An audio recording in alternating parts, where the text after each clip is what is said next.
देखिए, आज हम बेहद ही मार्मिक घटना को लेकर के आप सबके बीच उपस्थित हुए हैं।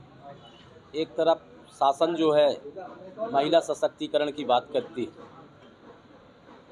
स्थानीय निकायों में महिलाओं को 50% आरक्षण दे करके उनको विभिन्न पदों पर बैठा करके और महिला सशक्तिकरण की बात करके अपनी पीठ थपथपाने का काम करती है। दूसरी तरफ महिलाओं के प्रति इतनी उदासीनता स्थानीय स्तर पर राजनीतिक इशारों पर की जाती है कि ग्राम पंचायत चकदही में विगत 10 माह पूर्व एक फर्जी एवं मनगढ़ंत शिकायत रंजिशन एक व्यक्ति जो ग्राम पंचायत में पहले निर्माण कार्यों में अपनी सहभागिता दे रहे थे, हिसाब को लेकर के चूँकि उनकी एक आदत सी है कि लोगों के साथ मिलकर काम करेंगे और फिर ज़्यादा पैसे बनाएंगे, चोरी करेंगे और चोरी पकड़े जाने पर फिर उसको प्रताड़ित और परेशान करेंगे। इसी प्रकार की ये शिकायत पड़ी हुई थी। लेकिन जब 11 नवंबर 2024 को केवट हत्याकांड होता है और मैं एक पीड़ित परिवार को न्याय दिलाने के लिए वहाँ पे अनशन पे बैठता हूँ और वहाँ टीआई साहब को हटाने की बात की जाती है, उसी का खामियाजा मेरी धर्मपत्नी जो ग्राम पंचायत चकदही की सरपंच थी, उसकी एक आधारहीन तथ्यहीन शिकायत थाने में पड़ी थी, जिसको मोहरा बना करके और इतनी बड़ी धाराएं एफआईआर क्रमांक जो है 559, जिसमें 193, 409, 420, 466, 467, 468, 471 और 120 भी जैसे अपराध पंजीबद्ध किए गए। मैं ये कहना चाहता हूं कि ग्राम पंचायतों में किसी भी प्रकार की कोई वित्तीय निमित्तक यदि शिकायत प्राप्त होती है तो जिला पंचायत के सीईओ को 1 मई 2017 से विहित प्राधिकारी नियुक्त किया गया है कि विधिवत सुनवाई का पर्याप्त अवसर देते हुए न्याय सर्गिक न्याय सिद्धांत के आधार पर उसका सुनवाई करेंगे। यदि किसी भी प्रकार की कोई वित्तीय निमित्तता पाई जाती है तो उसमें वसूली की कार्रवाई करेंगे। जो भी न्यायोचित कार्रवाई होगी जिला पंचायत के सीईओ करेंगे।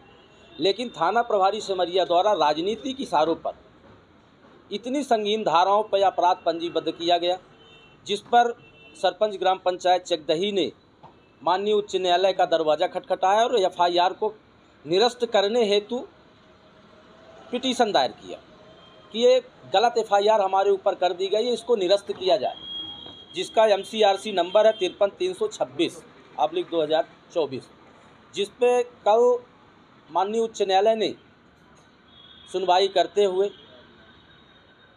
इनको जो अपराध पंजीबद्ध किया गया है पुलिस स्टेशन सिमरिया द्वारा, उस पर कार्रवाई पर रोक लगाई है और उन्होंने कहा है कि इस प्रकार की कार्रवाई करने वाले अधिकारी को नोटिस दी जाए कि दोबारा किसी सरपंच के ऊपर इस प्रकार के अपराध पंजीबद्ध बिना विभागीय जांच के न करते।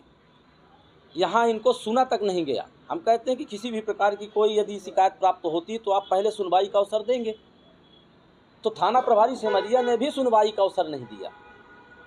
जब इन्होंने 29 तारीख की जो दुखद घटना है, 29 नवंबर, आपको मैं एक वर्ष पूर्व ही 29 दिसंबर को ले जाता हूँ, 29 नवंबर ही था, वो भी 29 नवंबर ही था और ये भी 29 नवंबर ही था कि हमारे परिवार के ऊपर दोबारा राजनीतिक इशारों पर कायराना हमला किया गया। पहला 29 नवंबर की घटना श्री जयराम अग्निहोत्री जी, हमारे परिवार के, अग्निहोत्री परिवार के, हमारे घर के सगे चाचा जी हैं वो, लेकिन वो अग्निहोत्री परिवार के सबसे एक वरिष्ठ सामाजिक व्यक्ति हैं, उनके ऊपर जानलेवा हमला किया गया। वो 29 नवंबर ही था और 29 नवंबर 2024 को पुनः साल भर बाद एक कायराना हमला मेरे परिवार के ऊपर पुनः होता है कि एक निर्दोष सरपंच, जिनके ऊपर इतनी बड़ी धाराएं राजनीतिक इशारों पर लगाई गई। एक तरफ सरकार महिला सशक्तिकरण की बात करती है, एक तरफ महिलाओं के ऊपर राजनीतिक इशारों पर इस प्रकार की संगीन धाराओं पर अपराध पंजीबद्ध करती है। हालांकि इसका प्रकरण माननीय उच्च न्यायालय में विचाराधीन है और 1 महीने के बाद पेशी है। इसमें दूध का दूध और पानी का पानी हो जाएगा। दूसरी तरफ शिकायतकर्ता के जो बिंदु है, आप सबको मैं दिखाना चाहता हूं कि शिकायतकर्ता का 2019 से ये संबल कार्ड बना हुआ है। ये आज तक शिकायतकर्ता ने ग्राम पंचायत में आवेदन देकर के इसको कटवाने का काम नहीं किया। ये शिकायतकर्ता का असंगठित, इसमें सीधे सीधा लिखा है कि असंगठित शहरी एवं ग्रामीण कर्मकार कल्याण मंडल, श्रम विभाग, मध्य प्रदेश। दूसरा, जब शिवराज सिंह जी ने लाडली बहना योजना लॉन्च किया तो उनकी पत्नी ने विधिवत आवेदन करके, और ये आवेदन पत्र है उनका, और उन्होंने योजना का लाभ लिया।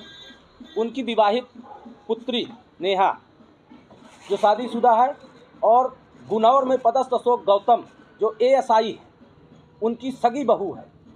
उनके लड़के का नाम पुष्पेंद्र छोटे वाले का, उनको ब्याही हुई है, बारी ही खेत खा रही है यहाँ पर, आप ध्यान दीजिएगा। जबकि एक विवाहित बच्ची को, महिला को अपने ससुराल से इस योजना का लाभ लेना है, लेकिन एक ASI की बहू जो गुनौर थाने में पदस्थ है, उनकी बहू नेहा ग्राम पंचायत चकदही से लाडली बहना योजना का लाभ लेने का काम कर रही है। इसलिए वहाँ नहीं ले रही कि वहाँ ससुर की ID से मिलना नहीं उसको, शासकीय सेवक है तो पिता की ID से ले रही है। आज भी यहाँ चालू है ये फर्जी काम। तो दूसरे को ऊपर शिकायतकर्ता ने आरोप लगाया कि 420 का मुकदमा एक तरफ पुलिस पंजीबद्ध कर रही है ना, और दूसरी तरफ शिकायतकर्ता के ऊपर ये आरोप लगने चाहिए। जो आरोप शिकायतकर्ता के ऊपर लगने चाहिए, 420 धोखाधड़ी, शासकीय राज का गबन, दुरुपयोग, वो धाराएं पुलिस एक निर्दोष सरपंच सचिव GRS के ऊपर लगा रही है। ये बड़ा ही संगीन मामला है जिस पे कोर्ट जो है ने कल संज्ञान लिया है। ये समग्र खाद्यान्न पर्ची है, आप लोग इसको देख लीजिए।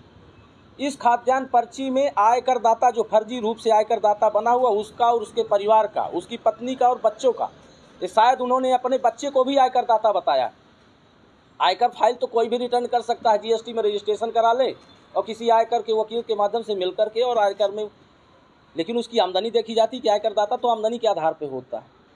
ये आप देख लीजिए इसको आप विधिवत कि उसमें इसका खाद्यान्न पर्ची जो आज भी चालू है उसका नाम है, उसका, उसके पत्नी बच्चों का। दूसरा, इसी खाद्यान्न पर्ची के आधार पर उसकी पत्नी ने, जो AEPDS की दुकान होती है, AEPDS की दुकान में इस समय अंगूठे वाली मशीन रहती है, उसी पे पूरा सब सिस्टम चलता है। ये आप देख लीजिए कि 27/5/23 को राशन की दुकान पे उपस्थित होकर के राशन प्राप्त किया।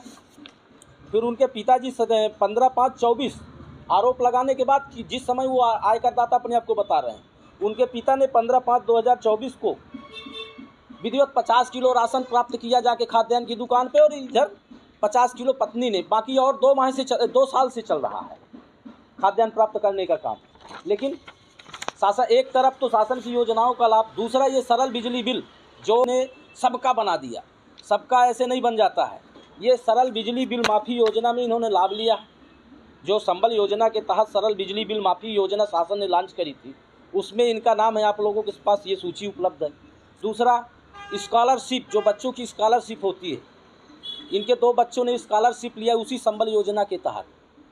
तो एक तरफ शासन की योजनाओं का लाभ चाहिए और दूसरी तरफ रंजिशन, राजनीतिक दुर्भावना, बस इनके द्वारा आरोप, मिथ्या आरोप लगा करके और पैसे का, धनबल का इस्तेमाल करके इस प्रकार से धाराएं लगवाई गई, जिस पर माननीय उच्च न्यायालय ने आपको ये हम बता दें कि 1 महीने की के लिए जो है, तो ये जो आप फर्जी मुकदमा दर्ज हुआ सिमरिया थाने में, उसकी कार्यवाही पर रोक लगाई है।